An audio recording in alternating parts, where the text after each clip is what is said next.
रेशमा जी, राधे राधे प्रभु। राधे राधे। महाराज जी, महाराज जी, आप कहते हैं कि जब कृष्णा जी की कृपा होती है तो वह आपको धीरे धीरे दुनिया से दूर कर देते हैं, लेकिन जब सबसे दूर हो जाओगे तो अकेलापन होता है। इसके लिए कहाँ अकेलापन होता है? तुमने देखा कहाँ है?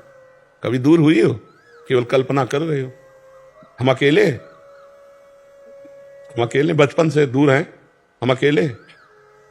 अभी तो आपसे इतने लोग नहीं मिलने आते होंगे जितने लोग हमसे मिलते हैं।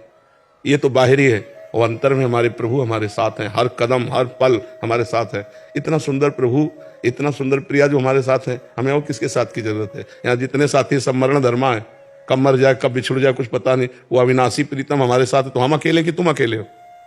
तुम पति पुत्र परिवार के साथ रहते हुए भी अकेले हो, क्योंकि कोई तुम्हारा साथी नहीं। ना वो तुम्हें जानता ना तुम उसको जानते हो। सब परदेसी की तरह रह रहे हो। जानते हो अपने पुत्र को कौन है? अपनी पत्नी को जानते हो कौन है? अपने पति को जानते हो कौन है? किसी से कोई परिचय नहीं। माने बैठे जान जाओ तो भगवान है। भगवान है पति रूप में, भगवान है पुत्र रूप में, भगवान है पत्नी रूप। अगर ये जान जाओ तो तुमको भी वही गति होगी जो बड़े बड़े संतों को होती है। पर ये तो जानते नहीं। तो अकेलापन के सच्चा पूछो तो अकेलेपन आपको खाता है, हमें थोड़ी अकेलापन खाता है। हमारे तो बाहर, तुम्हारे तो 4 परिवार होंगे, हमारे तो 40,000 परिवार है। तुम्हारा कोई नहीं है संसार में, नहीं है। हमारा है, प्रीतम है, हमारे भगवान है, हमारी प्रिया जो है, हमारे लाड़िले। तुम्हारा कोई नहीं है। तुम जिनको देख रहे हो सब मरण धर्मा, कभी भी मर सकते हैं, पूरे के पूरे एक साथ मर सकते हैं। हमारे प्रीतम नहीं मरेंगे। ये शरीर छूटेगा तब प्रीतम मिलेंगे, ऐसी बात नहीं। शरीर रहते ही प्रीतम का सानिध्य अनुभव होता है। पर भजन करो, भजन जीवन में नहीं होगा तो यही लगेगा। जितने संत महात्मा है वास्तविक जो भगवान के मार्ग में है, उनको अकेलापन खाता है क्या? वो अकेले की तरफ भागते हैं, दूर हमसे मिलो मत। क्यों? तुम मिलोगे तो उससे मिलने में बाधा पड़ जाएगी। मुझे अकेला रहने दो जिससे मैं अपने प्यारे की याद में खो जाऊं और प्यारा ही आके मेरे से मिले। अभी अकेलेपन का मतलब नहीं समझा है, असंगता। अभी भजन नहीं तो कैसे जानोगे आध्यात्मिक आनंद को, भगवद आनंद को कैसे जानोगे? तुम संसार से तुलना करोगी तो आध्यात्मिक आनंद और विषय आनंद बहुत अंतर है। एक अंधकार है और एक दिव्य प्रकाश है। तो अंधकार से सोचोगी तो फिर, अब जैसे बचपन से हम घर से निकले थे, किसी का प्यार नहीं मिला, क्योंकि 13 वर्ष की अवस्था में घर से निकले। तो हम क्या प्यार के भूखे हैं? इतना प्रभु ने प्यार दिया है कि निहाल कर दिया है। कदम कदम पर उनका प्यार, कदम कदम पर उनका दुलार। और वही प्रभु इतने रूपों में अब भी प्यार कर रहे हैं। घंटों से खड़े केवल इस बात के लिए कि यहां से निकल जाएंगे तो हम देख लेंगे बाबा जी है। बाबा जी को क्या देखना है? पर ये प्यार, भगवान प्यार। तो ये हमें लगता है कि आपका अभी अज्ञान ही ऐसा अनुभव करा रहा है कि अगर हम सब कुछ छोड़ देंगे तो हम अकेले हो जाएंगे, अकेलापन लगेगा। महाराज जी, इसमें जैसे भागवत जी में आपने बोला था कि उसका मैं सब कुछ हरण कर लेता हूँ, इसका वास्तविक रहस्य क्या है महाराज जी? राग हरण कर लेते हैं भगवान। उसकी आसक्ति अहंकार राग हरण कर लेते हैं। जैसे अम्बरीश जी चक्रवर्ती सम्राट महाभागवत है, पूरा ऐश्वर्य वैभव भगवान ने अपहरण कर लिया क्या? नहीं।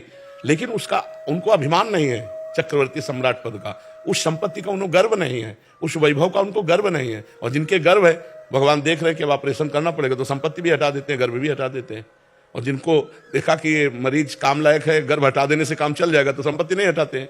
और जब देखा कि मरीज ज्यादा बढ़ चुका है, अब इसका मर्ज दूर करने के लिए, तो फिर भगवान उसका वैभव भी अंतर ध्यान कर देते हैं। और उसका पारा जो अहंकार का था वो जब डाउन हुआ तो भगवान की पुकारा, भगवान की शरण में हुआ, वही मंगल शुरू हो गया उसका। बाहरी व्यक्ति पारिवारिक जनों का कोई मतलब इस वो नहीं, अंदर का ही सारा सिस्टम। अंदर का राग। बाहर से आप एकांत में बैठे हो, सबका राग भरा हुआ है, तो कोई आप महात्मा थोड़ी हो। घर में बैठे हो, किसी का राग नहीं तो आप महात्मा हो। भाई अंदर की बात, सुधार अंदर होना, बाहर से क्या? बाहर कहीं भाग के चले जाओ तो क्या त्यागा? अंदर का राग त्यागा। इस पे मेरा राग नहीं है। स्टेशन में जैसे बैठे हैं, सरकारी स्टेशन, अपना काम कर रहे हैं, गाड़ी आई चल दिया, बस इंतजार है, गाड़ी आई चल दिया, अपना काम कर रहे हैं। अपनी वस्तु थोड़ी है।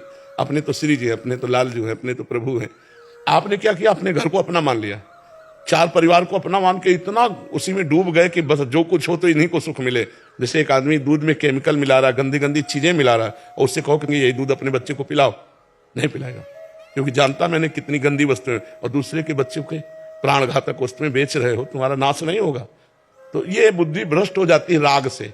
और अगर राग रहित है तो समाज का उपकार करता है, मंगल करता है। कि जो चीज हम नहीं खा सकते दूसरे को कैसे दे सकते हैं? ये जो आसक्ति है, ये जो राग है, यही पाप कराता है। और इसी को दूर करना आवश्यक होता है। जो इससे दूर रहता है वो गृहस्थ में रहते हुए संत है।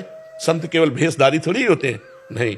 देखो विभीषण जी कोई संत का भेष निर्धारण किए, आचरण संत के हैं। तो भगवान कह रहे तुम सारी के संत प्रिय मोरे, धरो देह नहीं आननी हो रे। तुम्हारे जैसे संतों के लिए मैं शरीर धारण करता हूं, भगवान कह रहे हैं विभीषण जी को। तो आचरण प्रधान संत, संत मतलब आचरण। और अगर कहीं वेश भी है और आचरण भी है तो सोने पे सुहागा समझो, सोने पे सुगंध समझो।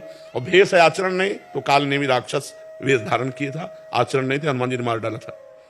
अगर वेश नहीं है और आचरण है तो वो संत है, वेश है और आचरण है तो फिर क्या कहना है, जगत गुरु है। और अगर वेश है आचरण नहीं तो असंत है, वो संत केवल वेश धारण मात्र से नहीं हो जाता। जी।